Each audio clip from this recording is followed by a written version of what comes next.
Good evening. It is 5:04 p.m. and I'd like to call the June 30th, 2020 regular board meeting of the Inglewood Unified School District to order.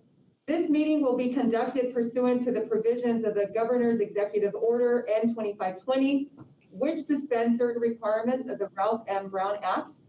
Furthermore, in compliance with Governor Newsom's Executive Order N2520, in response to the ongoing COVID-19 outbreak, the district will conduct this meeting as a video and teleconference. We're going to move on to item number 2. I'm going to ask Dr. Morris to please lead us in the Pledge of Allegiance. Thank you. Please face the flag, put your right hand over your heart, ready, begin. I pledge allegiance to the flag of the United States of America and to the republic for which it stands, one nation, under God, indivisible, with liberty and justice for all. Thank you. Ms. Montenegro, would you please call the roll? Yes, Dr. D'Artagnan, Present. Dr. Dion Young Paul.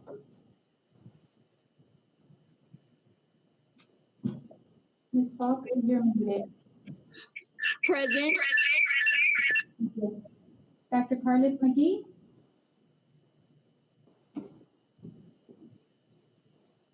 Ms. Alice Grigsby. Present. Margaret Turner Evans. Present. Dr. Erica Torres. Present. Dr. Bernadette Lucas. Present. Hedia Kajabi. Present. Christine Dakanai. Present. And Roberto Perez. Present. Thank you. Please be informed that Spanish language interpretation is available during this meeting. Ofrecemos interpretación al español durante la junta. Gracias. Thank you, Ms. Montenegro. We're going to move on to item number 4 of the agenda. I hereby adopt the agenda with no modifications. We're moving on to item number 5. I am so excited to recognize our employees for their exceptional service to the district through our Employee Excellence Awards. Our Chief Human Resources Officer, Ms. Hedia Kajabi, will get us started. Ms. Kajabi. Thank you, Dr. Torres. Good evening, board members, cabinet, and community of Inglewood Unified School District. It is an honor and privilege to present the Employee Excellence Award. The Employee Excellence Award was established to recognize employees who have provided exceptional services going above and beyond their work. The nomination period for this award was May 22nd through May 31st, and the nomination committee completed their review of 122 nominations in June. The 10 employees selected to receive this award were nominated by students, parents, and colleagues. We're honored to recognize them this evening. This educator has committed her time and talent to the students and families of IUSD since the late 1990s. Inspired to learn more with a particular interest in increasing STEM pathways for students of color, she left IUSD for a few years, achieving her PhD in education at Stanford University. This year, she was very instrumental in bringing an incredible school-wide play to her site, Black to the Future, for Black History Month in February 2020, which showcased the students' talents. Congratulations to our 7th, 8th grade science teacher, Dr. Selena Gray.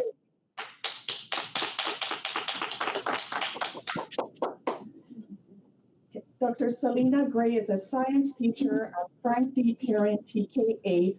What you see on this slide is some of the comments from the individuals that nominated Dr. Selena Gray, and this information will be available on the district's website. This is the second Employee Excellence Award for our next educator, whose students describe her as always being in the holiday spirit. Not only does she teach in class, but she works with students during lunch and after school. When a student was completely distraught over an assignment in another class, This employee pulled her aside, reminded her of her value, and collaborated with the other teacher to identify an opportunity for this student to improve her grade.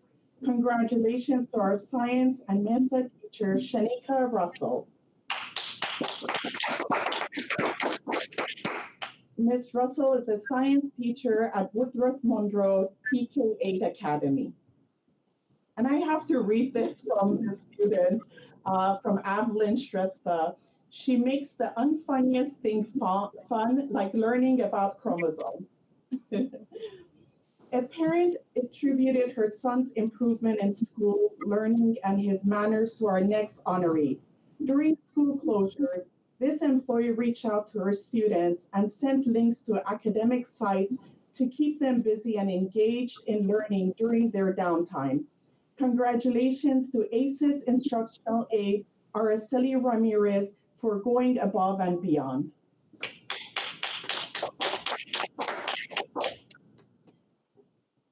So Araceli Ramirez, she is ACES, works in ACES. She's an instructional aide with the district. Our next honoree, this educator is dedicated to ensure that her students are prepared to compete at the secondary levels, having the equipment and knowledge necessary for students to access curriculum in her priority. She also took it upon herself to train staff members in proper use of Google Classroom prior to COVID-19. She has been instrumental in providing professional development, and she trained her colleagues on proper use of Google Classroom prior to COVID-19. She truly is dedicated to technology initiatives. Congratulations to teacher Constance Chappell for her commitment to IUSD. Ms. Chappell is a teacher at La Tierra Academy of Excellence, TK8. Our next honoree, our next educator, volunteered for food distribution nearly every day throughout the entire period of school closures. She cheerfully and tirelessly assembled and helped distribute up to 300 lunches for Woodruff Monroe, Bennett Hugh, and Worthington schools. She was heard saying how much she loved and missed her own little students and how much she enjoyed helping out in this way for them. Congratulations to CDC teacher Bonnie Williams for your dedication and positive spirit. Ms. Williams is a teacher at our Child Development Center. This Highland Huskies performance has been described as surpassing ordinary standards and dedicated to supporting Highland's mission and vision. According to our first-year principal, he would not have been able to run the school without her this year. She provided excellent service to our students and families throughout the school closure. Congratulations to our valued student supervision assistant, Pamela Tuggle. Ms. Tuggle is a student supervision assistant at Highland TK6 Elementary. Dr. Torres? Yes, thank you, Ms. Gaddafi. Our next recipient is recognized throughout Inglewood for her unwavering commitment to our community.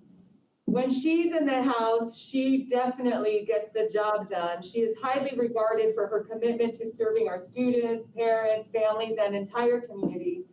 She has volunteered daily for food distribution, and she facilitated teacher support during the closures to improve distance learning.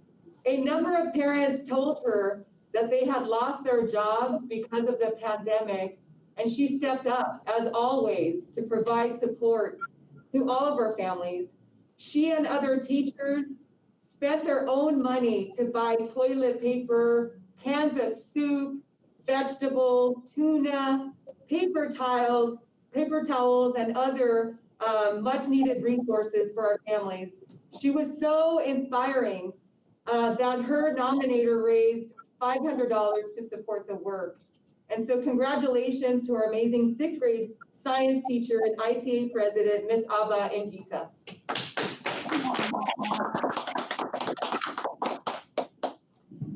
Thank you, Dr. Torres. Our next honoree is described as going above and beyond to ensure that every student feels welcome and secure.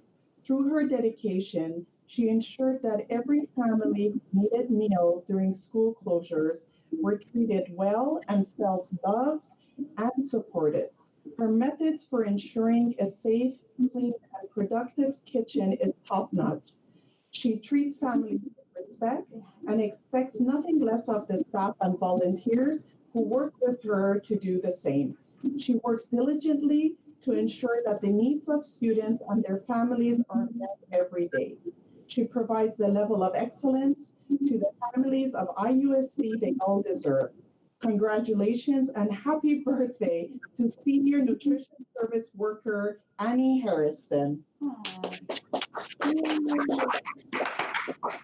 Ms. Harrison is a Senior Nutrition Service Worker at Hudnall Elementary School, and today is her birthday. Happy birthday.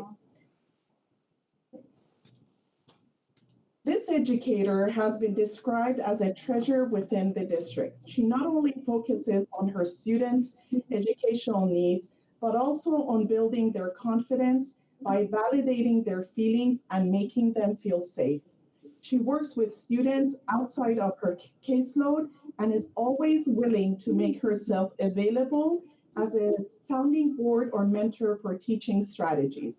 During this unprecedented time, her dedication to teaching has not wavered. She remained consistent, and devoted to her students and parents. Congratulations to teacher Homa Tabrizi. Ms. Tabrizi is an RSP teacher at Frank D. Parent TK8. Dr. Torres?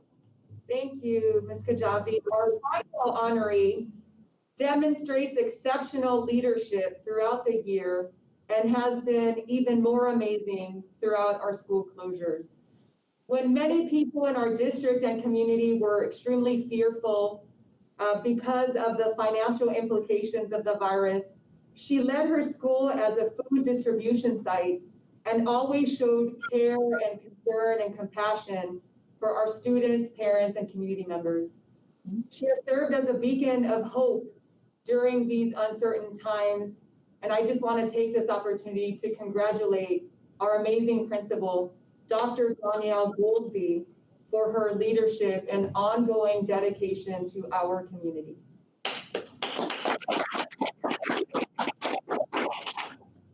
So at this time, I'm going to ask if Mr. Brent Tilley, our president of IMA, would like to share a few words.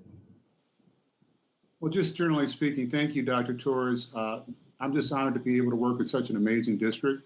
We have teachers, aides, administrators who just routinely go above and beyond for our students, our faculty, and our community as a whole. So I'm just really proud to be here this evening and to assist with recognizing these folks. I think they represent the best of our district, and I'm honored just to be by their side as an administrator. So having said that, congratulations to all of you. I wish you continued success and health. Thank you so much, Mr. Tilley. I'd like to ask if Ms. Cheryl Joseph, our president of CalPro, would like to share a few words.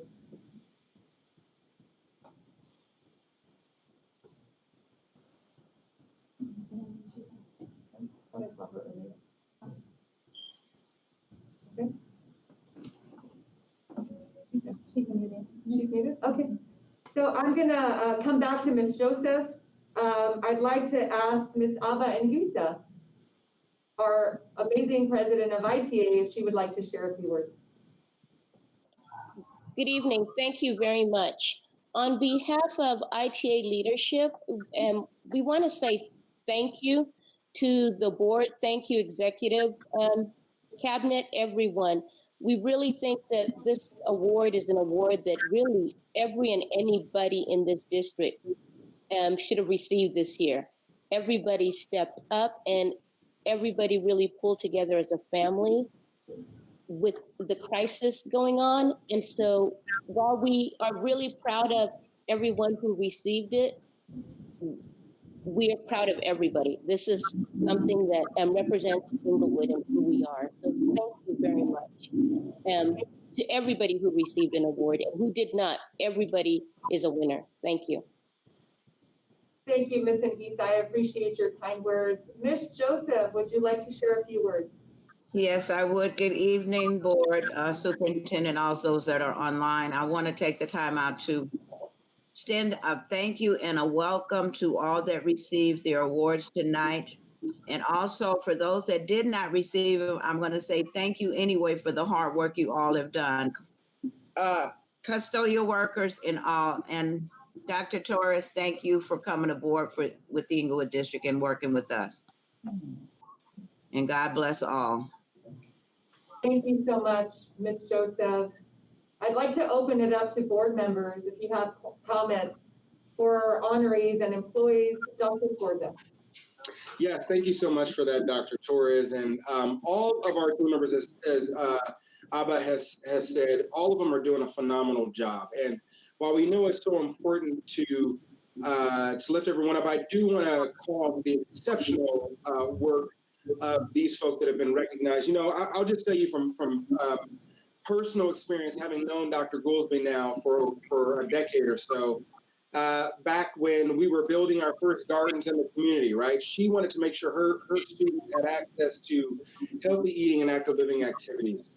You know, with Abba and her leadership, I mean, as soon as COVID hit, she immediately jumped right in. And so many others that have been doing such a phenomenal job. And I know this list has been well thought out and well vetted, but I just want to lift up our team. Thank you for being here for our children, for our families. You are the heroes on the front line. And I hope this pandemic has revealed how important you all are, right? You are the heartbeat of our communities. You're the heartbeat of our families. You keep us together. You keep us united. We're in this together. And I thank you all so much for your hard work. Dr. Falk. Hi, can you guys hear me? Yes. Okay, great. I just want to echo pretty much what Dr. Scorza said. I am really happy to be here and be able to congratulate all of our winners. It's like Abba said, everybody might not have received awards this time, but everybody is a winner in our eyes because our teachers, principals, everybody's been working so tremendously hard, especially during this COVID-19, distributing food and just really lending a helping hand to some families that are have suffered a loss of a job or income. It's really important that we all dive in and help out as a family. So I just want to lift all of you guys up, let you know that we really appreciate all of your hard work. Thank you so much. And we are so happy to be able to honor you today.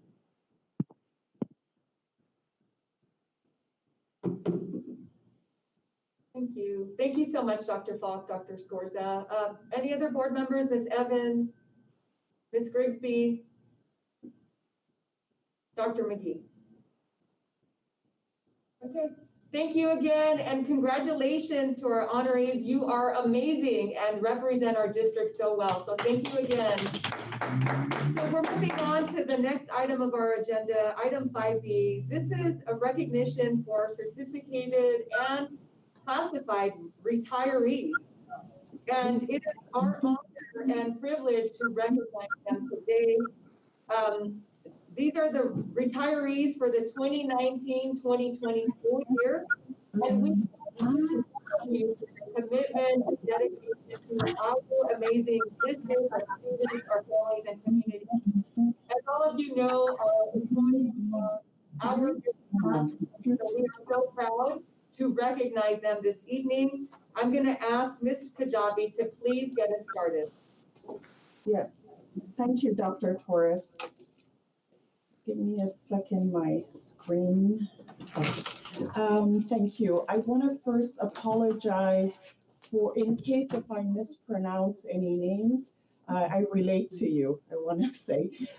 So our first classified retiree is Elvin Goodman elementary lead custodian at Warren Lane Elementary with 41 years of service. Natasha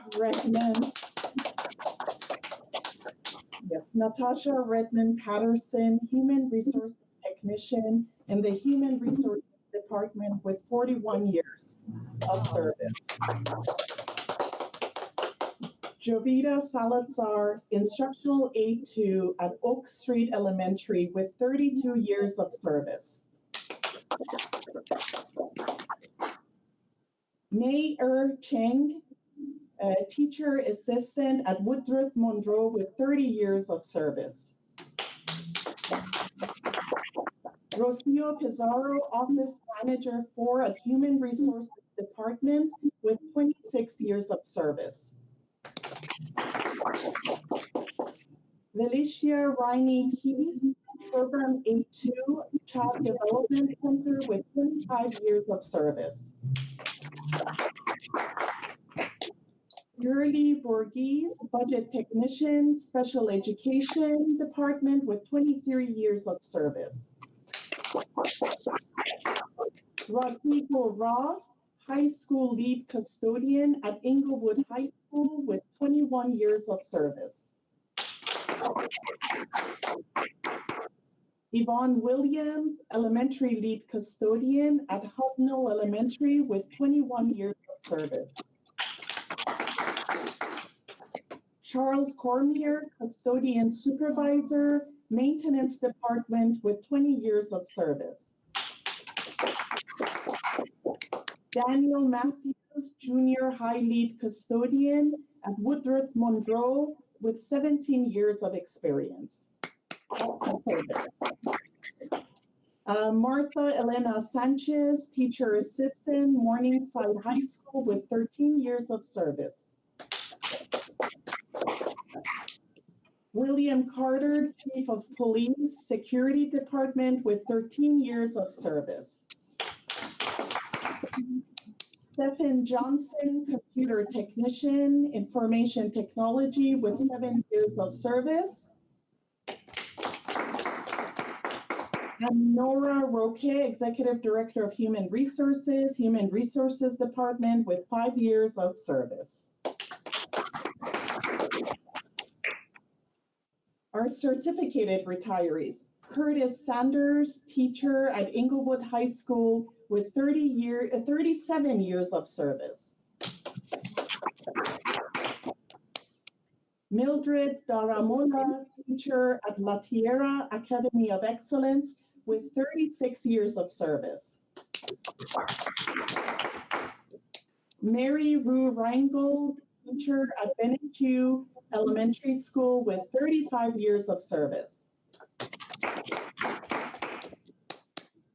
Chandra Cole, teacher at Duluth Payne with 33 years of service. Susan Meath, teacher at Centinela Elementary School with 31 years of service. Kimberly Casey, teacher at Oak Street Elementary with 30 years of service.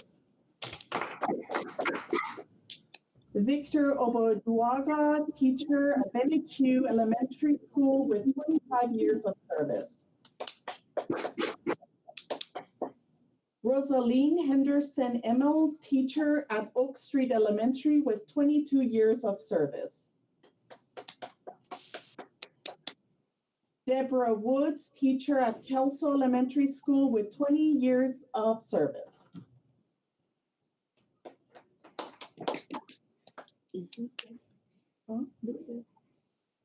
Bijan Shahizadeh, teacher at Inglewood Adult School with 20 years of service. And Christina Diana, teacher at Kelso Elementary School with 12 years of service. And Charles Davis, our JROTC instructor in Inglewood High School with 8 years of service. Dr. Thelma Melendez, State Administrator, District Office with 2.5 years of service. And we have Emil Molho, teacher at Woodruff Monroe with 2 years of service. John Lamb, teacher, special education department with 2 years of service. And last but not least, Ms. Lourdes Hale, our executive director of special projects. Congratulations to all of our retirees.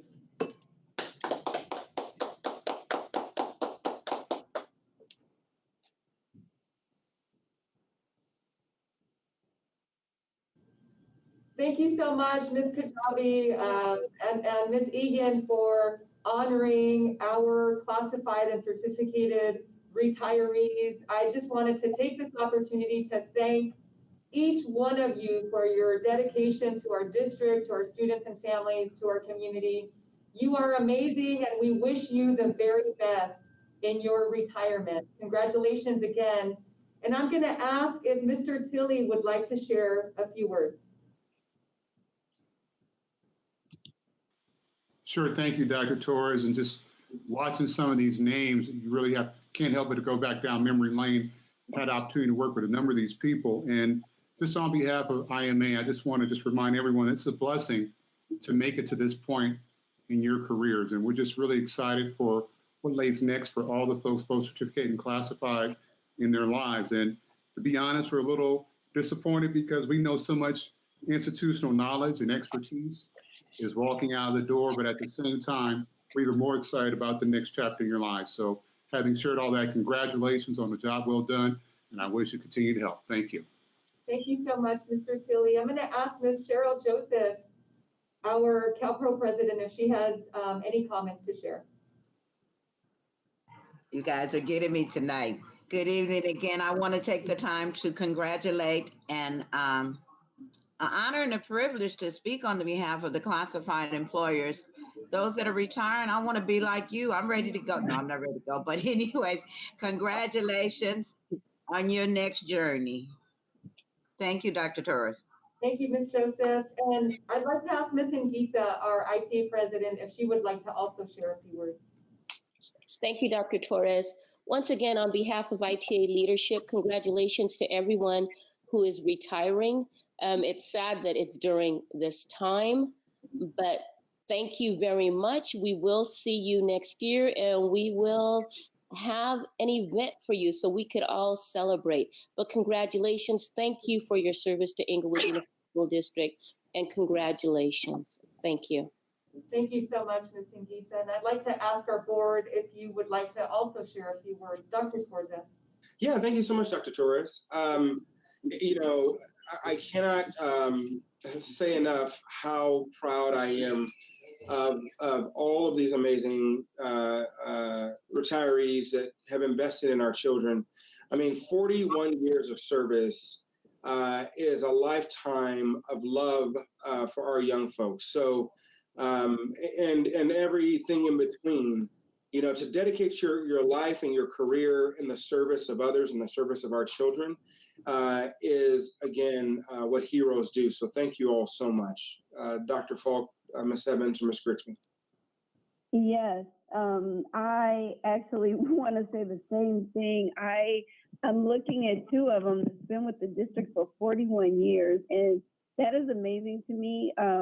Our district would not have been as good and as powerful and family-like as it is now without our classified retirees, our staff, our principals, and all of these people who dedicated their lives to our children here in Inglewood Unified School District. So from the bottom of my heart, I really want to thank you for dedicating your best work here at Inglewood Unified School District, and we wish you the very best. And please come back and visit us when you can. Hi, this is Mrs. Evans. I'd like to welcome you to the Retirees Club, the best decision you possibly could have ever made. Tomorrow morning, you're going to wake up and not have anywhere to go. Not that you've had anywhere to go for the last few months for some of you, but for those of you who don't have to think about when you're going to get that letter in August saying it's time to come back to work, you don't have to worry about that anymore. And the classified employees, as well as the certificated employees, welcome to the club. Congratulations. Ms. Grigsby, would you like to share a few words? Yes, thank you.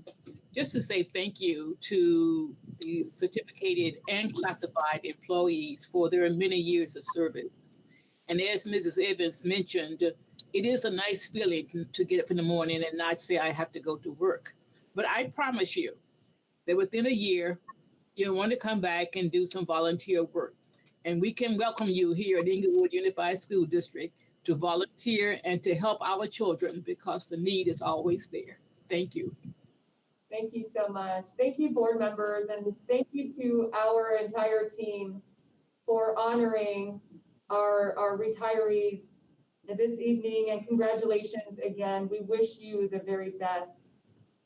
We're going to move on, board members and community, to item number 6. This is reports and presentations, and we have a couple of presentations for you this evening. First, if we go to item 6A, we're going to hear from Mr. Adam Stonenshine. He is with FM3 Research, and he is going to provide us with an update on the school bond feasibility research poll result for us this evening. And I'd like to welcome Adam to our board meeting this evening. Adam. Thank you, Dr. Torres. I'm going to attempt to share some of the results here on your screen. Hopefully that's come up so everybody can see that now. It's a pleasure to be with you virtually this evening and to have the chance to hear about so many inspiring educators in Inglewood Unified School District. It's quite a treat to get that kind of introduction leading up to the survey results. I'm going to try to take you through these results, the highlights of this survey, and hopefully have you see some of the key points that people gave to the district in terms of their feedback and how their perceptions are leaning as it relates to a potential school bond, and also some of the contextual attitudes that interact with their thinking on this kind of a measure. So just to give you a set of the context and the methodology for how the survey was done so that you have that background. We did 601 completed survey interviews. We balanced this out by the likely voter turnout across all of the districts, the board districts for IUSD. Everyone who has participated in the survey is a resident of the school district who's considered likely to vote in November of 2020 based on their past voting history.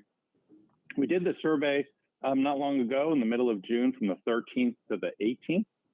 Interviews were conducted online and by phone, both cell phones and landline. So we had a mix of opportunities for people to participate. Overall, the margin of error is plus or minus about 5%. So keep that in mind if you see some of these results. Made everything available in English and Spanish, and then sometimes results don't quite add up to 100% because we rounded decimal points. So bear that in mind as well. So to begin with, some of the general community attitudes and perspectives that people shared with us. And one of the ones we wanted to start with here is the overwhelming sense that Inglewood Unified School District needs additional funding. This is actually one of the highest ratings on this question we've recorded in a long time. Our firm has been around for 30 years. We do almost 300 surveys a year, many of them for public agencies. And we almost always ask this question, and to find 71% identifying that they believe the district has a great need for funding, another 13% who say some need, so we combine that at 84%. Only 2% who say little need, and barely a blip, just 4% who say the district has no real need. And interestingly, considering that not everybody obviously has a relationship with the school district through a parent or through a child or a grandchild or niece and nephew, whatever, only 9% felt like they didn't have an ability to answer this question. So again, strong sense that there's a need for additional funding, which is an important conceptual starting point as we get into feelings about a bond. Now on this slide, we're showing you 4 different questions, but the way we approach these is all the same. We ask people to tell us if these statements were accurate or inaccurate, or if people didn't know, and then we broke that down into very accurate and somewhat, and very inaccurate and somewhat inaccurate. what we see here is that there's an overwhelming understanding of the importance of educational equality, as well as the reality of unequal school funding. So if you look at the first two lines here, when we say the gap in the quality of public education available in wealthier and less wealthy neighborhoods is a crucial social justice issue, 88%, almost 90% of people say that's an accurate statement, barely 10% who say it's inaccurate. So that's an 11-to-1 ratio of accurate to inaccurate, with 76% saying very accurate. That's about as unanimous as one can get in terms of an opinion on an issue like this. Not far behind that, when we got a little more specific and we said the gap in the quality of school building, obviously a little more relevant when we're talking about a bond, is in wealthier and less wealthy neighborhoods is a crucial social justice issue. We still had this overwhelming agreement that that statement is accurate, 85% compared to just 8% who say it's inaccurate. Now on the next point down here, still strongly held views when we asked if ensuring local students have access to a quality education helps combat inequality. 78% say that's accurate, 11% say it's inaccurate. And then lastly, being a little more specific to your needs, when we said our local schools in the Inglewood area receive less funding than schools in other communities, by 2/3 people say that's an accurate statement, with over half who say it's very accurate, a very small number who say it's inaccurate, and a little bit of a larger percentage who don't know, 26%, largely because people aren't tracking how much funding goes from one place to another. But we can see, people sense that there's a social justice need to close the gap in the quality of education, close the gap in the quality of school buildings, and that schools in the Inglewood area are getting less funding than some other communities. Now, we also found that voters overwhelmingly believe that schools locally are in need of repair, and that if they were to be repaired and upgraded, that would be beneficial for the community. So it says it's the same setup of accurate or inaccurate. Many of our local schools are old, deteriorating, rundown, and in need of repair. 80% accurate compared to 10% inaccurate and 10% who don't know. So hugely held opinions. 8 in 10 people say that's an accurate statement. The next one down and the one following it, that's where we get into some of these points about what difference does it make, right? And when we said repairing and upgrading our local public schools could help our local economy recover, 74% said that's accurate. Only 17 said it was inaccurate. And then below that, the quality of local Inglewood Unified Schools has a direct effect on property values. 72% again say that's accurate. 17 say it's inaccurate. So people clearly see that there's a need for funding. We identified that. There's a need specifically to improve the condition of local schools, and that they understand some of the benefits of that as it relates to the local economy and to property values specifically. Now, shifting gears a little bit, we look at people's perspectives on the coronavirus and its impact on the economy in the Inglewood area. We asked 2 different questions, and within that, we asked it 2 different ways. So first we said, do you believe that the pandemic, the coronavirus pandemic, will be under control or not, either within a few weeks or within 6 months? And you can see on the top line here, 73% say will not be under control even within a few weeks. And I'll remind you, the survey was done 2 weeks ago. Those numbers may even be higher given what we've seen over the last few days in LA County. However, when we look at 6 months from now, we still have 60% of people who think this is not going to be under control. This problem will not have gone away, and only 25% who think it will be under control. On the economy, we get similar numbers in that 73% think the local economy will not have recovered within a few weeks. When we talk about 6 months from now, there's more concern when it comes to the economy not recovering than the pandemic. 2/3 of people think the economy will not have recovered even in 6 months. Right, as we look ahead to October, November, December, they're still concerned that the economy will not have recovered in that time period. And we wanted to get that context because one of the things that lots of folks have been considering is when it comes to these kinds of measures, will there be a concern from voters that because of the pandemic, they can't support this, or might they see why it would be more important So leading off, we see a lot of concern on a short and long-term basis, or short and medium term at least.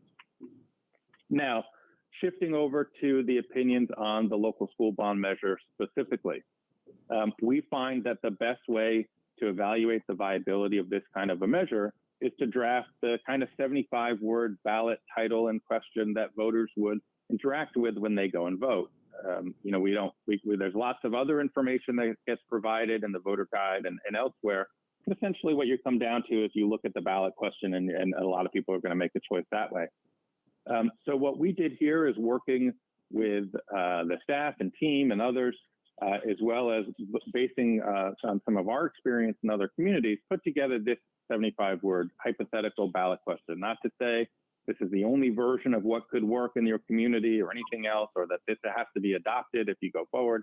It was just for the survey's perspective for us to understand how voters would react to it. You can see we put a title at the top, the Inglewood Unified School District Student Safety, Health Achievement, and Classroom Repair Measure.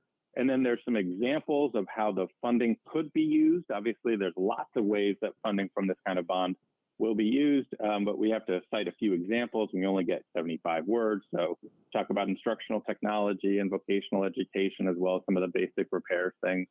And then there's some legally required language, some of which is new compared to when you previously considered bond measures. And that's what follows after where it says authorizing $240 million in bonds. We now are required to include language about a tax rate. So we stay up, outright levying 6 cents per $100 of assessed valuation, and that would raise on average $15 million annually. And then there's a little bit of understanding of some of the ways that the funding would be accounted for, that there'd be oversight, and that all the funds could only be used for local schools. Okay, so that's the ballot question that we tested in the survey. Here you can see the results when people interact with that question, either on the phone or online. Nearly 3/4 of voters would support this measure on this initial ask. It's a very strong result, particularly in the current environment where we're seeing a lot of slippage in support for funding measures as people have their own concerns about their own personal finances. We still find that Inglewood Unified voters are very supportive of this kind of a measure, 74%. Compared to 18% who would say they would vote no, 9% who are not sure. And to remind you, as I'm sure you know, this kind of measure requires a 55% vote in order to be passed, and we have about 5% margin of error. So at 74, you're well above that 55, even accounting for the survey's margin of error. The other thing I wanted to highlight is we tried to get into a little more detail with people than just yes or no or undecided. So for the yes voters, we asked if they would definitely vote yes or probably vote yes. And we broke that down on this slide so you can see almost half of people right off the bat definitely say they would vote yes. Another 19% say they would probably vote yes. So we're at 68% with that group. Then for those who said initially they're not sure what they would do, without providing more information, we just asked them, are you leaning towards voting yes? Are you leaning towards voting no? We found another 6% were leaning towards voting yes. So we group those together. That's how we get to 74. And we do the same thing on the no side. You can see, just for example, 49% definitely yes, compared to only 13% definitely no. So nearly a 4-to-1 ratio in the terms of the intense support compared to the relatively low percentage of people who are intensely opposed to this idea. Wanted to share a little bit of the demographics understanding, so you can see how some of the support levels break down, starting by board district or board trustee area. Voters in every board trustee area support the measure at least 60%. Many districts it's significantly higher than that, but across the board, there's support in each of the trustee areas. Similarly, when we break down the district by those who vote in the city of Inglewood and those who vote in the unincorporated area, the Ladera Heights area within the district, in both cases, support is at least 70%, a little bit stronger in the city of Inglewood, but overall strong throughout the district. Among your parents, now, one of the interesting things about IUSD is that only 11% of the likely voters are actually parents of children in your school district, which is a fairly low number. But those voters are strongly supportive. 81% of your IUSD parents who are likely voters favor this measure, as do almost 3/4 of everybody else, whether they don't have kids or whether they have kids who are in other kinds of schools or their kids are grown. In all of those groupings, there's strong support at 73% from people who are not voters who are not IUSD parents. And then obviously this is a measure that has a direct impact on homeowners, maybe more so than renters.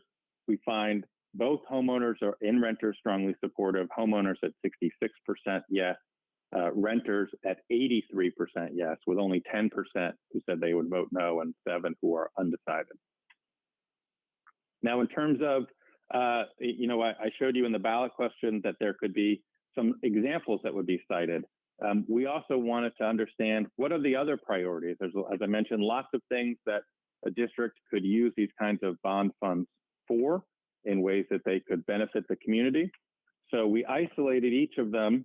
I'm going to show you some of the highlights of that list. And in this case, the question was, how important is it? Is it extremely important, which is that first column in the darkest blue? Is it very important, the next column? Then somewhat important in light blue and not too important in red, or don't know in gray. Interestingly, that you had just highlighted and shown appreciation for some of your educators, because amongst your voters, the highest priority for how this money would impact the community would be through retaining and attracting qualified teachers. Now, we know that the bond would not go directly to paying for staff salaries. That's not what we're trying to imply, and wasn't part of the 75-word ballot question, but a potential outcome of healthier, safer, higher quality schools is that qualified teachers would be looking to work more so in IUSD, and that's what we found in terms of the importance. Now, there's some other things here as well that are also in the mid 90s, and I just, or low 90s. I want to stress that it's unusually intense in terms of the level of importance among your voters, that some of these upgrades would be made more so than we find in many other communities. And some of the other high priorities include keeping schools clean and safe, which goes to both that second line there, as well as removing asbestos, lead, paint, and mold, and providing safe drinking water for really kind of basic repair things that need to be done at schools, as well as ways to improve education. So providing classroom technology for 21st century learning, upgrading computer engineering and science labs, and improving college and career preparation. Each of these very, very high numbers of voters saying that those priorities are important to them, over 90% for all of them. And you can see the not too important bars here in red are so small that we can't even fit a number on them. Continuing this same question with some additional items, we went through quite a long list with people, but there's other priorities here that are also very, very high, over 85 up into the 89% for extremely or very important. That includes repairing leaky roofs, ensuring accessibility for disabled students, repairing plumbing and restrooms, as well as some other items such as making sure that classrooms are equipped for 21st century learning and other kinds of basic repair things that need to be done at your schools. And then lastly, I hesitate to even call these lower priorities, because we've got half of people who call them extremely important and another 30 to 45% who consider them very important. But the next tier down includes some HVAC system replacement, instructional technology, preparing schools for health emergencies, et cetera, as well as, I just wanted to flag here in the middle, improving technology for online education, something that we know may not have been a priority for voters even a few months ago, but in the current environment and with the sense that the pandemic won't be under control within 6 months, this is something that voters see is a need in your community, as they are in some others as well. Now, we did also provide some information to people. Wanted to just highlight for you what are some of the statements that the themes that voters reacted to about this measure, as we help them understand a little bit more about the purpose and what it would accomplish. So we found that the most compelling statements, when we asked people to show us what was very convincing or somewhat convincing about the measure, the number one was really about basic repairs. that many of our local schools were built in the 1920s and 30s. They're in urgent need of basic health and safety repairs, and include some examples of some of the things you saw in the previous slides. So I won't belabor that point, but the idea that schools need these basic upgrades is something that's universal to nearly everybody, in the sense that they want to make sure that students have good, safe, clean schools to go to. Now, thematically, when we put this in the perspective of what our children deserve, so when it says the next item, when it comes to education, children in our community deserve better than what our local schools can currently offer, and that this measure helps to reduce inequality in school funding by providing cleaner, safer, healthier, and more up-to-date schools, retaining and attracting quality teachers, providing 21st century education, et cetera. That theme of making sure that there's more equity, providing schools that students deserve, that really resonated with a lot of voters. 83% considered that a very or somewhat convincing statement. And then one about career education and the need to train students in vocational education and job training programs in high need fields like nursing and medical careers, robotics and engineering, et cetera, knowing that there are some students whose paths don't lead to college. They need skills to get good paying jobs and have economic opportunity. Also very, very convincing, 49% very, 80% overall. And then one more slide on this same question, what the themes. We asked also, in addition to the one you saw earlier about deserving more, specifically when we talk about social justice, and schools in Inglewood Unified have less funding than schools in some other nearby communities. This measure will help fix this social justice problem with some of the examples of what it would accomplish. 77% consider that very or somewhat convincing. Again, very, very strong reactions from voters as they understand more and more about what the measure's purposes is and how it could benefit the community. So we get specific about the pandemic and that local schools need to be cleaned and adapted for the current crisis so they can open up safely. We found 76% considered that can be convincing. And then a statement about safety regarding things like smoke alarms, fire safety systems, lighting, fencing, communication systems, to keep intruders out, keep teachers and children safe. About 3/4 of voters considered that to be a convincing statement, either very or somewhat. And then, so in conclusion, to give you a sense of our perspective on what these results mean, we found that a $240 million bond measure for IUSD is viable to be placed on the November 2020 ballot. Initial support for the measure is broad. It crosses nearly every demographic group, including board district trustee area. A key reason for the high support is that overwhelming perception that the district needs additional funding. And then it's important to continue to educate residents about the measure and how it addresses some of these issues that you saw earlier, the issues of school equity, by repairing and upgrading local schools. I don't know, Dr. Torres, if it'd be better to discuss any of the questions that board members may have now, or I know that we also have some additional information from Clifford Moss on next steps. Thank you, Adam, so much for your comprehensive presentation. It was so helpful and extremely exciting for me to review this information. And so I just wanted to thank you for your support and for sharing the good news with us. I'd like to ask our board members if they have any questions about information that you've shared so far, and then we'll transition over to Ms. Crotty, who will talk about the different pacing scenarios and timelines. So I'd like to open it up to our board members. Dr. Scorza. Yes, thank you so much. Ms. Evans or Ms. Grigsby? This is Mrs. Evans. I know you said that you surveyed people from our different districts. How did you find these people to survey? This was an online survey? I mean, how did you find it? Yeah, great question. So the survey itself is conducted both online and by phone, so people have opportunities to participate in one way or the other. The way we gather the list is by working with basically the voter registration file. These are people who are registered to vote within the Inglewood Unified School District.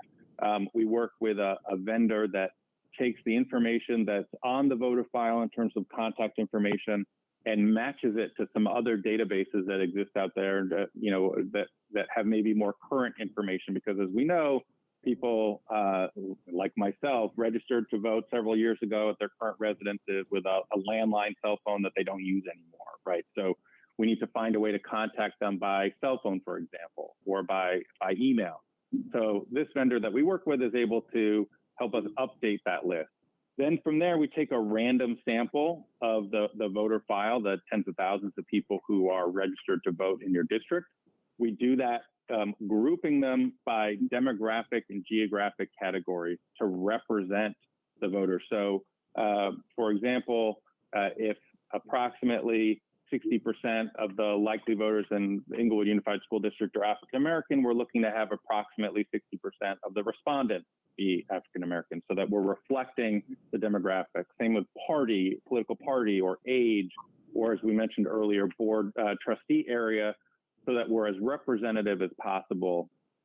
So the goal, as we put this together, is to get a sample of the overall voting universe that's representative of the potential people who are going to vote, and then make sure that we're contacting people in a number of different ways, so that some people who maybe don't feel comfortable talking on the phone might take an online survey. Some people who are not comfortable doing that online might take a phone survey with a live operator. We marry those two and come together with a representative sample of the likely voters. I hope that answers your question. I'm happy to get into more detail if it'd be helpful. Yes, thank you. Because I didn't get a phone call because I don't answer phone numbers that I don't recognize. So you wouldn't have gotten me anyway. But I just was wondering how you found these people who were so in favor of doing this. So yeah, so it's not right. So we're not contacting everybody. It's a random sample of people. And we, based on statistical methods, can kind of extrapolate from this sample to give you opinions of the district overall. Oh, thank you. You found the right people.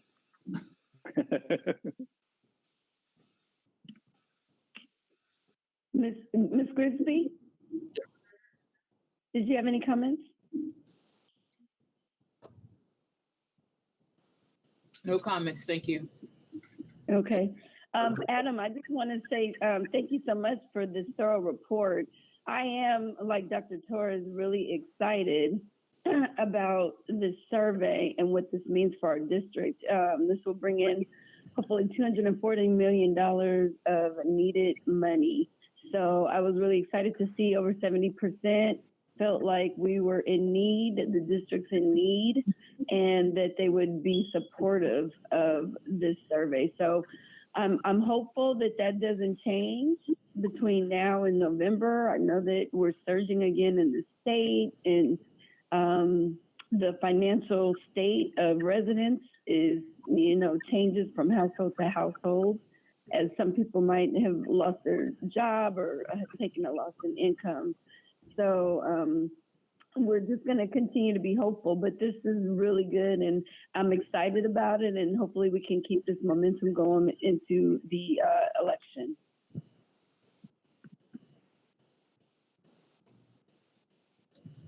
Thank you so much, Dr. Falk. Are there any final questions from the board?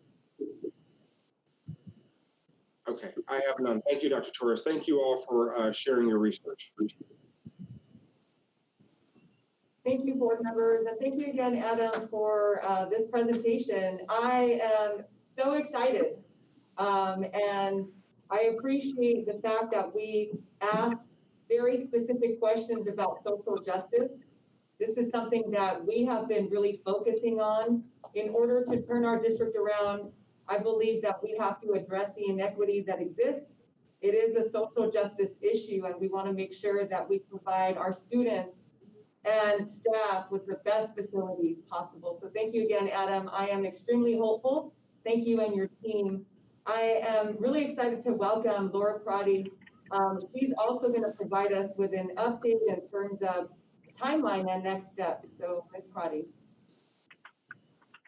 Good evening, Dr. Torres, board, staff, members of the public. I was equally honored to see all of the honorees that you had earlier today that do so many different actions in terms of supporting phenomenal teaching and learning and success for students. So I want to say thank you for doing that. So I'm Laura Crotty with Clifford Moss. We worked with FM3 and the team on this, and we wanted to share just a really brief one slide, quick reminder of pacing and next steps updated since our last presentation to the board on May 27th. So today we are at the tail end of phase 1, June 30th, receiving the results. And so now we are moving into phase 2. Phase 2 will include a full ballot package review in late July. Right now, it's slated for the July 22nd regularly scheduled board meeting, and that's where everybody would have a chance to review the entire package, ask questions, provide comments. It would include the 75-word ballot statement. It would include the project list as well.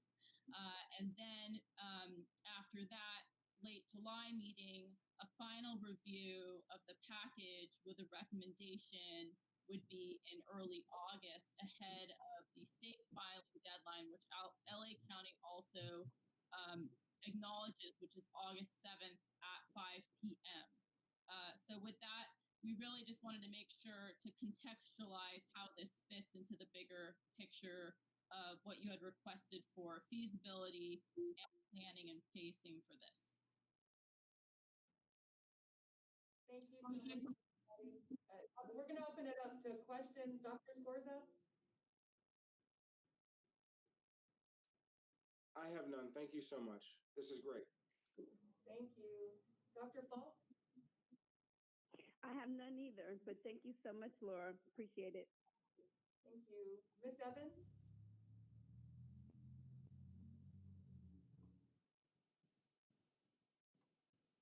Ms. Grigsby? No questions. Thank you. Thank you. Ms. Evans, do you have any questions? No, I have no questions. Thank you. Thank you so much. Thank you, Ms. Crotty. We appreciate the update.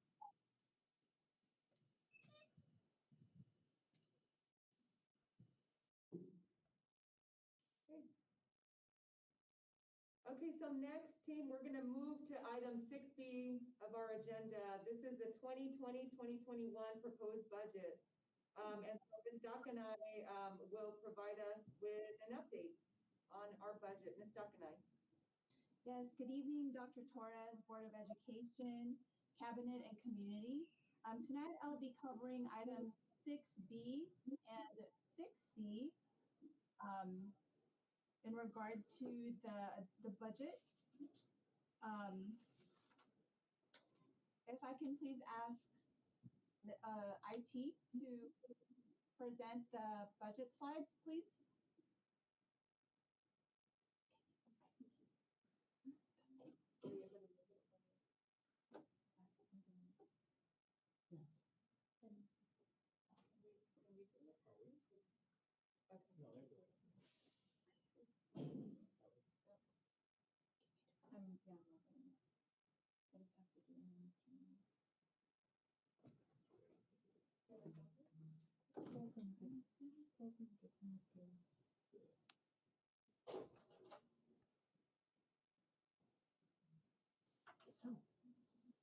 But it's the wrong one. It's not the right one.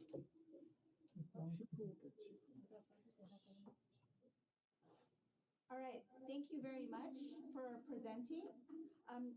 So tonight I'll be going over the adopted budget, just a quick update from what was proposed, as well as an update on the Budget Advisory Committee and the audits. Next slide, please. As I mentioned last night, we had the proposed budget, and today we're going to go through the budget adoption, as well as the Budget Advisory Committee and the audit update.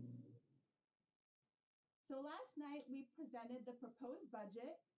We're not submitting any changes to the proposed budget that was presented during the public hearing yesterday evening. However, the big news that we did receive was that the governor signed the state budget last night after our board meeting. And some quick points that I noted in regard to the state budget is that we received additional one-time monies on learning loss mitigation.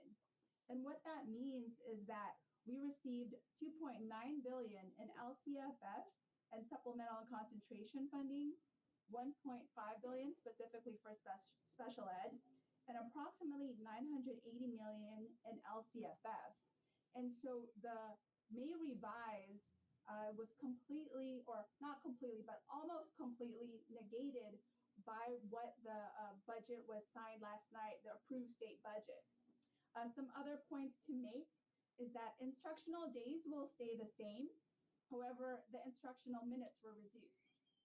There was also employee protection for teachers with no layoff window in August, classified protections for nutrition, transportation, and custodial staff. We still see the same deferrals on cash, meaning next February, March, April, and May. We'll have to participate and make sure that our cash flow is up to par, only because of those deferrals will continue. The biggest thing I think that we all need to take away is that the LCFF cut is removed, and with a zero COLA. So all these changes we're going to incorporate into the 45-day budget revision. All the final budget agreements, we're going to take that information and make sure that it's included in our 2021 budget, which we'll be presenting in the next 45 days. One of the things that we wanted to make sure that we did as a district in order to remain transparent and engaged is we had the Budget Advisory Committee. So I just wanted to thank the team and the committee members who participated in the Budget Advisory Committee in 2021. Our facilitators, Dr. Erica Torres, Mr. Carlton Holmes, Issa Soto, Ms. Debbie Deal. The work that we accomplished could not have been done without our budget committee members. So I want to thank Dr. Dion Falk, who is our board vice president, who also participated in the committee, Ms. Margaret Evans, who was there every single time and provided great feedback, as well as Aba Ngisa, ITA president, Tara Armstrong Booth, ITA vice president, Dr. Searles, Miss Mary Vaughn, ITA treasurer, Fernando Almedo, CalPro vice chair, Cheryl Joseph, CalPro president, Dr. Danielle Goolsby, a school principal, Mr. Miguel Perez, school principal, Angelica Gomez, our parent, Brandon Myers, community member, Jalen Rollins, ASB vice president and student, Christopher Rodriguez, ASB president at Morningside High School, also a student, and Mr. Tristan Castillo, ASB vice president at Morningside High. And I have to thank these individuals because we had a series of 3 meetings throughout the year. Our next meeting is scheduled in August, but some of the things that we discussed, which were extremely critical, especially during these budget times, was we discussed the May revise and we did planning around multiple scenarios, assuming that some of these cuts and budget reductions were going to go through. And the committee really came up with different reductions and revenue enhancements. We also discussed the one-time funding and most recently the reopening and how to prioritize expenditures. And as you can see, this group was extremely diverse in that it went from teachers, CalPro, our classified folks, to students and community members. And so it was a really diverse group and just provided such great feedback. So now with this new news coming from Governor Newsom with the final state budget, we'll make sure to continue working with the team and get feedback on how to utilize some of the one-time funding that we're anticipating. And lastly, what I'd like to close with is an audit update. We are scheduled for the fiscal year 1920 audit to occur next month. And it is a strange time having to do an audit during the school closures.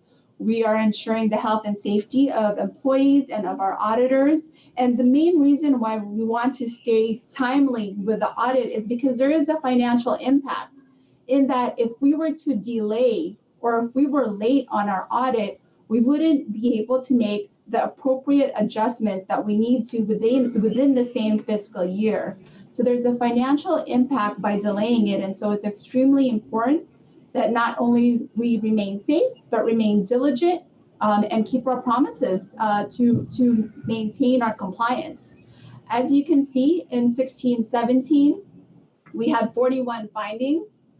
In 17-18, that reduced by almost half to 22. And most recently, in 18-19, we're at 19 findings. And so we'll see the result audits for 19-20 in the next few months. And that is all for this evening. Thank you. Thank you. Thank you, Ms. Dagnai. We appreciate your presentation. I'm going to open it up to our board. If you have any questions or comments, Dr. Scorza. Thank you so much, Ms. Dagnai, for sharing this budget. Happy that we're working hard to maintain a balanced and successful fiscal outlook. And so other than that, I have no additional questions. Thank you again. Thank you, Dr. Scorza. Dr. Falk? Yes, Ms. Dagnai, thank you so much for that thorough report. And I did enjoy working and will continue to enjoy working on the Budget Advisory Board. You do a great job leading that advisory group, and I feel like it's very productive.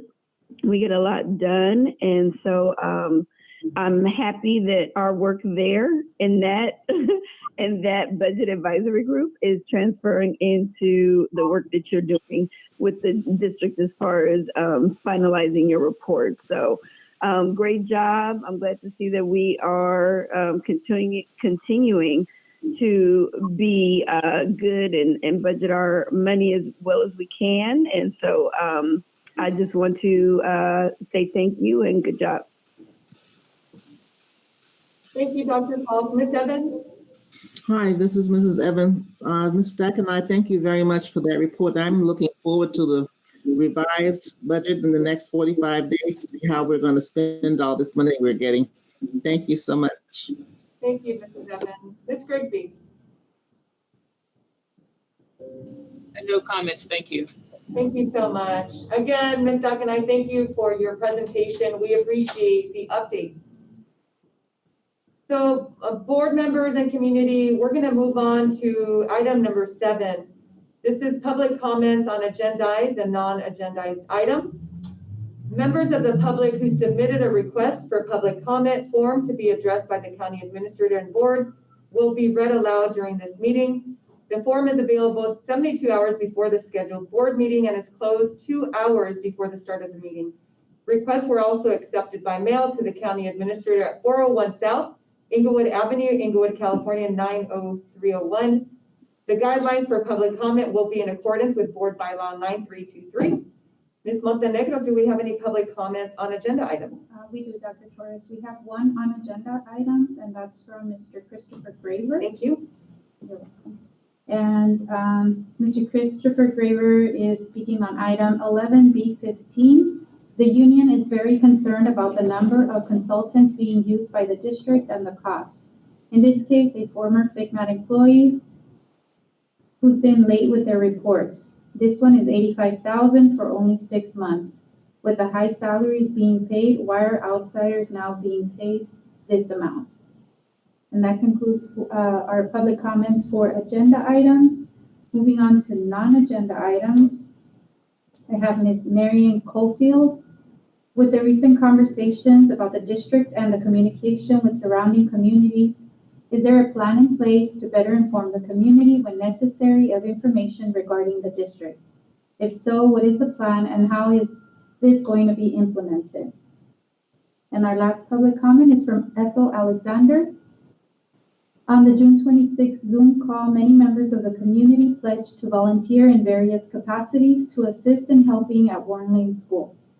How will you be reaching out to them? This seems to be an opportunity to enlist the services of retired professionals in Morningside Park. And that concludes our public comments for this evening. Thank you, Ms. Montenegro. I appreciate it. We're moving on to item number 9. So this is reporting out of closed session actions. In closed session, the county administrator took action to approve the following settlement agreements. Office of Administrative Hearing, case numbers 20200200975, 20200200976, 0862 and SE 11 2019-2020. So we're moving on to consent calendar items. We're going to move forward with items 11B, business services. Does our board have any questions or comments regarding items 11B1 through 11B22? We need to be able No to see. questions. Can you scroll through them, please? Yes.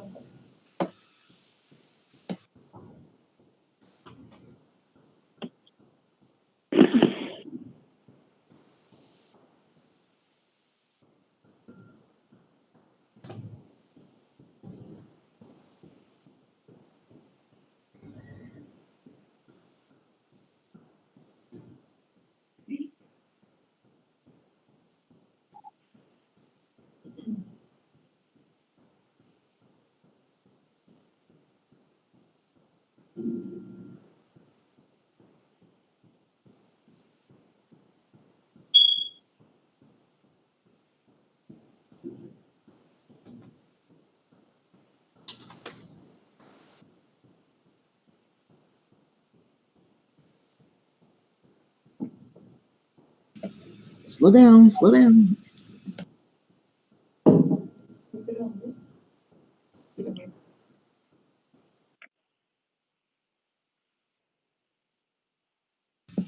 Okay.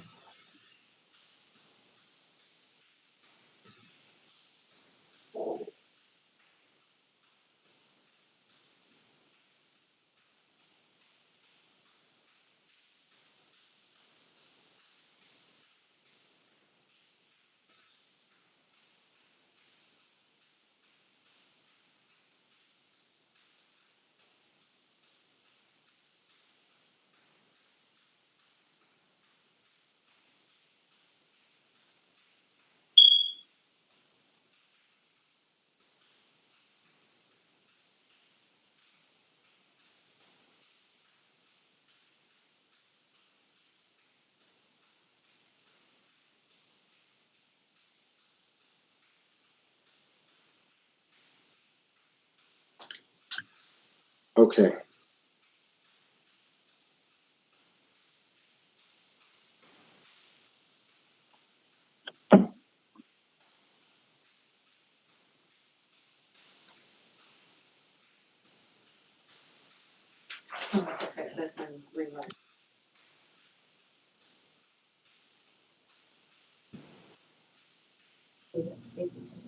Mrs. Evans, do you have a particular question about an item that you want us to go to?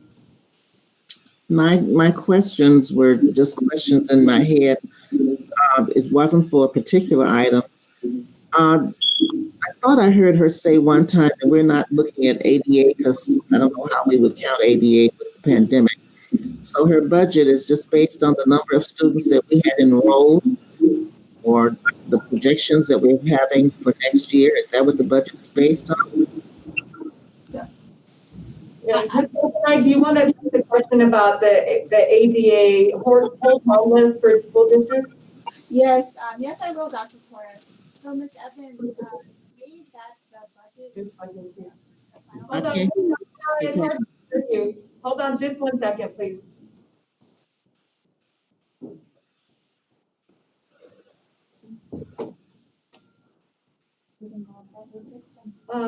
Ms. Dogenai, do you want to try again? If not, maybe you can join us in the boardroom. Okay, is this better? Yeah, it's very low. You want to come over? It's not good. She's coming over, Mrs. Evans. Yes, I see her. Thank you.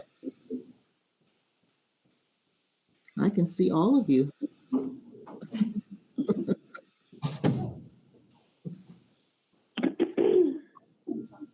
No, it's hold harmless.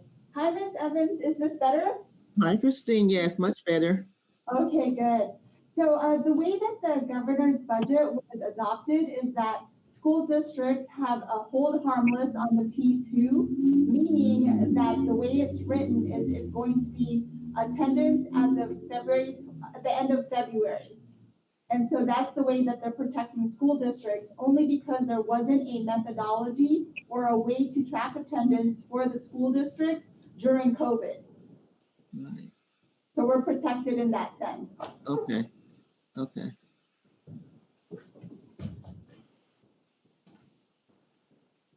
Okay, board members, do you have any questions or comments for item 11B1 through 11B22? Keep scrolling. I want everybody to see this. We can't just rush through this part. Okay. So Ms. Evans, I think you should have access to agenda online as well. Would it be helpful to provide that access for you? We're almost there. I'm not the only one on this call, and people want to see this. So just keep scrolling for a few more minutes. Okay.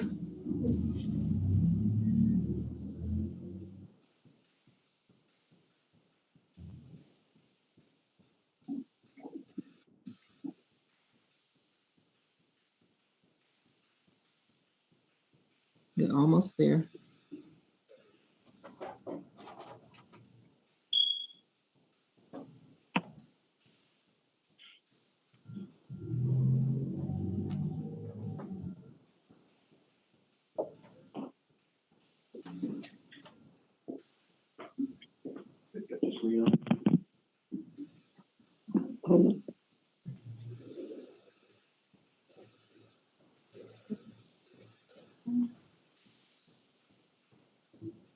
The lunch program. So Mrs. Evans, that's the last item in business services, 11B22. Do you have a specific question or comment regarding items 11B1 through 11B22? No, thank you. Okay, so thank you for that. Being that we have no questions or comments, I am approving items 11B1 through 11B22. We're now moving to Measure GG and Facilities. Are there any questions or comments regarding items 11C1 through 11C10? This is Alice Grigsby. I do have a comment about 11C2. It was a comment I tried to make yesterday for the wrong agenda. It's regarding the fact that we are using vendors who, under circumstances, have to hire additional personnel. In this case, it was a security company out of Canoga Park. My question is, has the district had any discussion with our vendors about using local vendors when it's appropriate? This is just a general question. It's not an answer that I'm sure you can give me, but I think it's critical that even as we wind up this GG program, that we continue to look at circumstances where we can use local companies. And I don't know whether this is a continuing contract for security services or this was a one-time situation because of the general unrest that was going on. But it is a question that I think is of concern for just looking at how we are allocating and using our dollars. Thank you. Thank you, Ms. Grigsby. I'm going to ask Ms. Dakanai to respond, and I appreciate your comment. Ms. Dakanai. Yes, so Ms. Grigsby, our normal practice in normal circumstances is to work with as many local vendors as possible. Specifically during the months of March and April, there was a high vandalism that was occurring on that side of the campus with the closures that were happening. There was nobody that was at the school sites. And so this was more of an urgent situation for the safety of the different projects that we have been working on all year. But in regard to generally, our practice is to try to work with local vendors as much as possible. Thank you for your response. It's just a reminder that we really need to be sure that we are trying as much as possible to use local vendors for these contracts, and we know we have security companies in the local area. Thank you. Thank you, Ms. Grigsby. Board members, do you have any questions or comments regarding items 11C1 through 11C10? Okay, Thank you. Seeing none, 11C1 through 11C10 are each approved. We're now moving to 11D, Educational Services. Does our board have any questions or comments regarding items 11D1 through 11D23? I have a question on 11D22. Can you give us a little more background on that monitoring and oversight memorandum regarding Animo Inglewood Charter? Thank you. That's under Educational Services.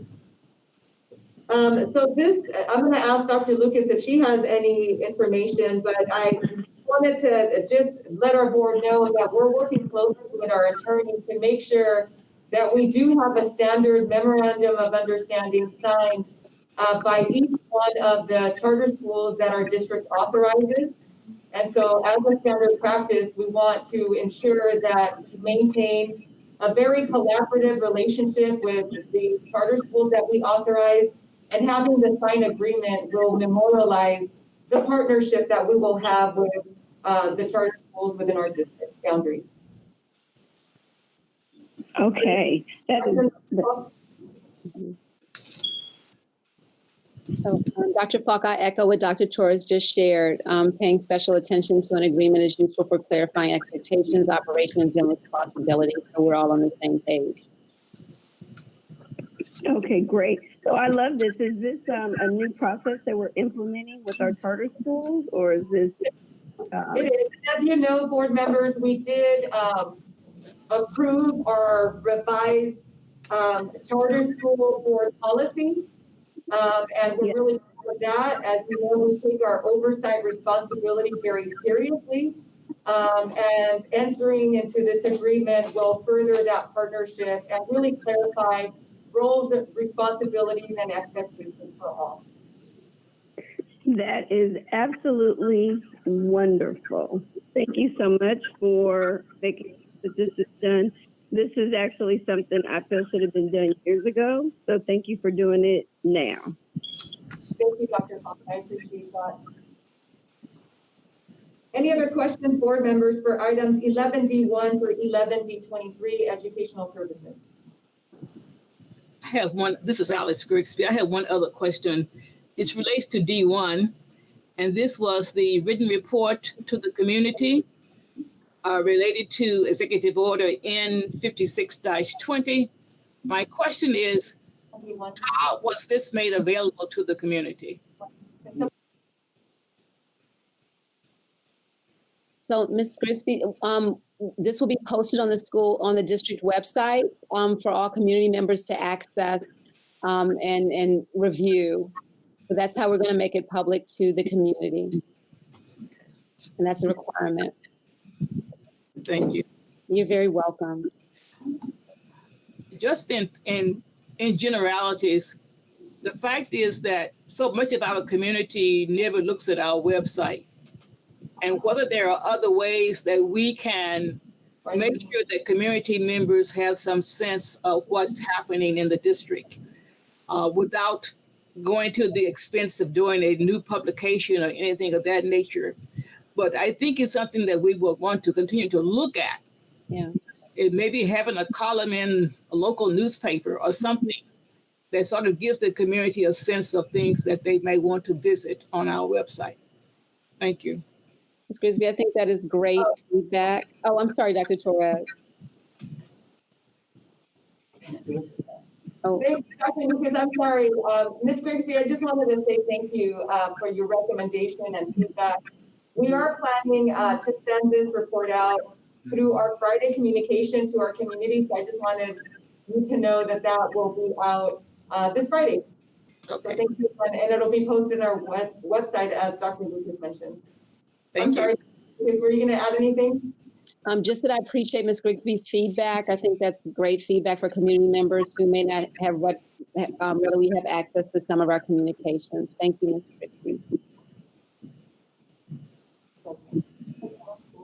Okay, thank you, board members. I appreciate your questions and comments. Items 11D1 through 11D23 are each approved.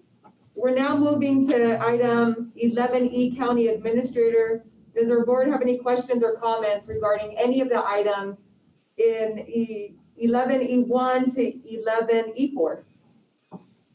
Dr. Torres, this is Dr. Dion Falk. Can you give the community members a little bit of background as to what's happening in 11E1, please? Yes, 11E1. So thank you for that, Dr. Falk. As all of you know, we made the very difficult decision of announcing the closure of Warren Lane Elementary School, considering the fact that school districts had been warned to plan for a 10% reduction. And as a result, we made that very difficult decision. But I am extremely happy to say that our governor and legislators have adopted the budget. It was actually signed yesterday evening. And what we informed our community is that we would rescind the decision to close Warren Lane Elementary School if the adopted budget signed by the governor removed the 10% reduction requirement. And so I'm happy to announce that we are planning to rescind the closure of Warren Lane Elementary School. And we look forward to working with our Warren Lane team, with Dr. Falk, with Dr. Scores and our entire board and community who have already mentioned to us that they're looking forward to working with us this next year to increase enrollment. And so we have made the decision to rescind, and that's an item that I will be approving under 11E1. Thank you, Dr. Torres. Thank you, Dr. Falk. Any other questions, board members, for items 11E1 through 11E4?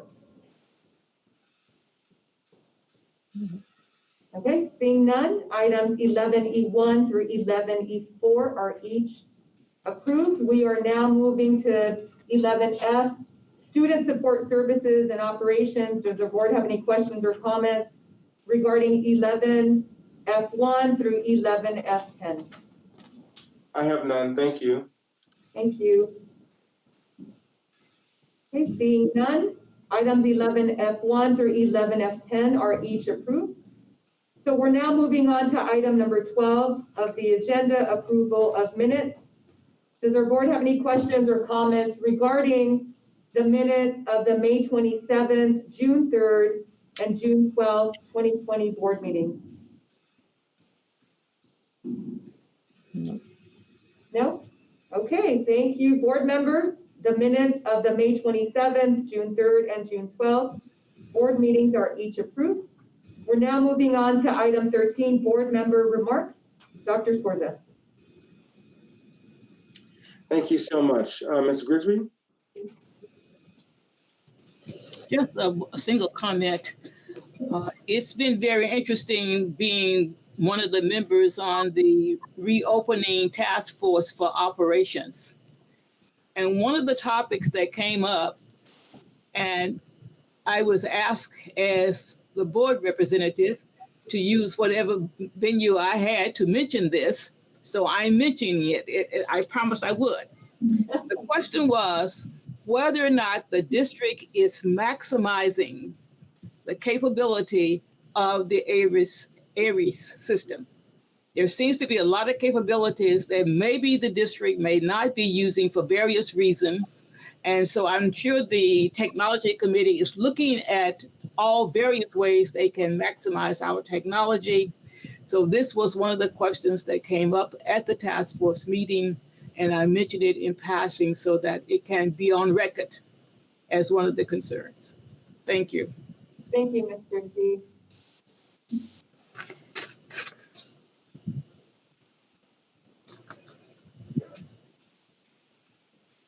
Any other board member comments?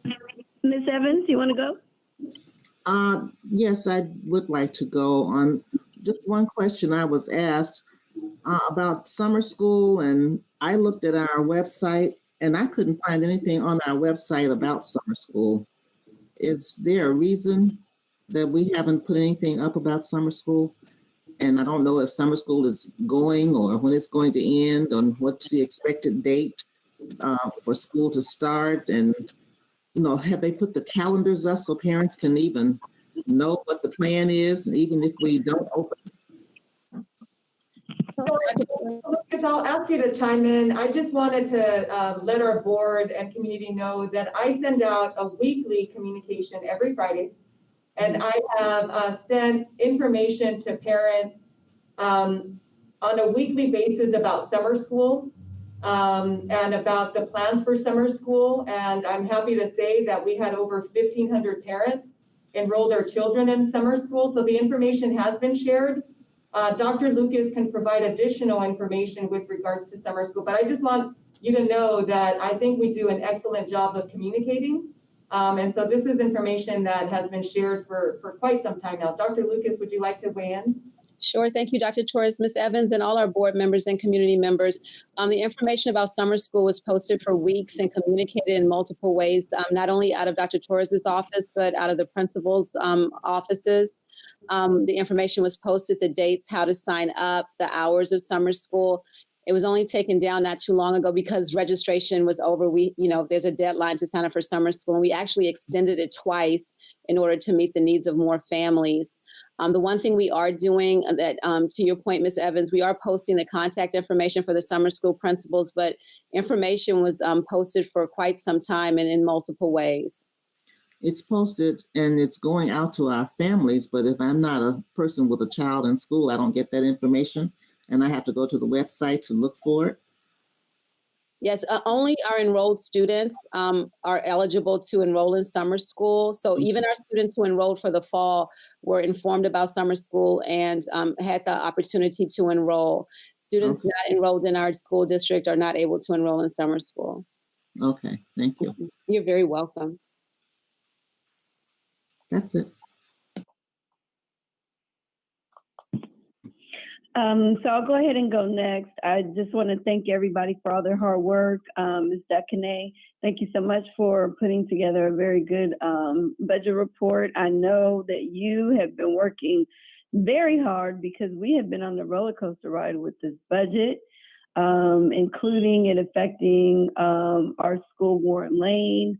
I'm so happy to see that we are able to reopen our doors with Warren Lane, and we are all committed to working with that family at Warren Lane, the community members, to hopefully turn the school around and make it the successful school that we all hope that it can be. So with that, I'm looking forward to talking to you all soon, but this was a great board meeting. Thank you all for your hard work. Thank you as well. Dr. Torres, team, board members, there's a lot of good that's happening. I want to make sure we continue to tell our story.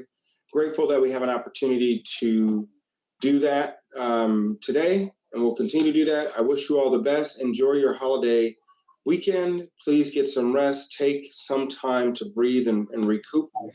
And until next time, we'll see you all. We'll see you all then. Okay, thank you, board members. We're moving on to item 15. Our next board meeting is scheduled for Wednesday, July 22nd, 2020. And our meeting will stand adjourned at 6:42 p.m. Thank you so much for your participation. Have a good evening. Thank you all. Good night. Good night. Thank you, everyone. Good night.